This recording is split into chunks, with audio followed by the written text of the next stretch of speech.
Friends, this is Avi Bhattacharyya from Red Rose Spoken English Institute. প্রতিদিন আমরা অজস্র English word ব্যবহার করে থাকি। বেঙ্গলিতে কথা বললেও আমরা কিন্তু অনেক নতুন ইংরেজি ওয়ার্ড ব্যবহার করে থাকি, কিন্তু তার মধ্যে বেশিরভাগ ইংরেজি ওয়ার্ডই কিন্তু খুব কমনলি ইউজ হয়। ইট মিনস আমি যেটা বলতে চাইছি সেটা হচ্ছে যে কিছু জেনারেল ওয়ার্ড আমরা ইউজ করি। আমরা এই জেনারেল ওয়ার্ডগুলো এত কমনলি ইউজ করি, তার ফলে ব্যাপারটা খুব একঘেয়ে হয়ে যায়। তো আজকে আমি কিছু জেনারেল ওয়ার্ডসের অন্য কিছু সাবস্টিটিউট আমি কিছু ওয়ার্ডস দিতে চাইছি।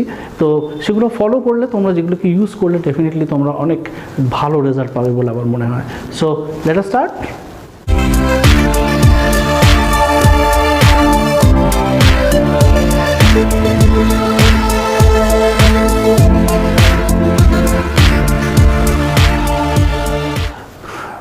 Write me.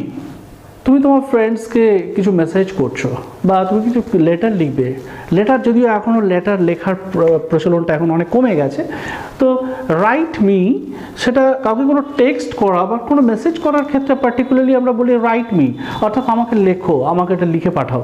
তো সেটা আমি রাইট মির বদলে যদি আমি বলি hit me up, hit me up, write me, hit me up, একটা নতুন ওয়ার্ড। C you letter.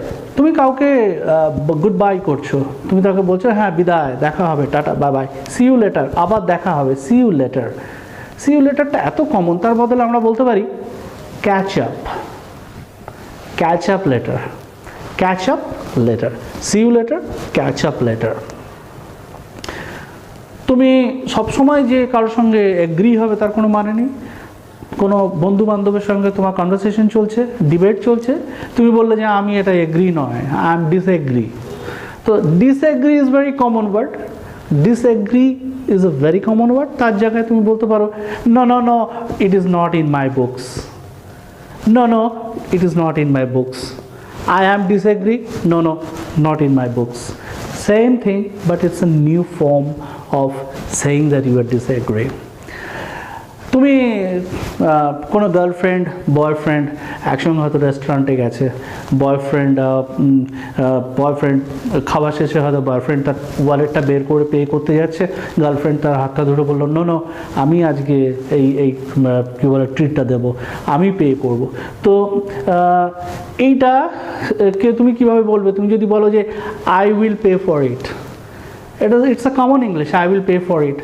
এটার বদলে আমি যদি বলি ইটস অন মি, ও স্টপ, ইটস অন মি, তার মানে বোঝাচ্ছে I will pay for it, আমি আজকে পেমেন্টটা করব, it's on me, right? Friends, these are some particular words which will definitely give you the boost to speak English in a different way with a different flavor. Thank you very much for watching. This is Avi Bhattacharyya from Red Rose Spoken English Institute. See you next time. Till then, take care. Bye-bye.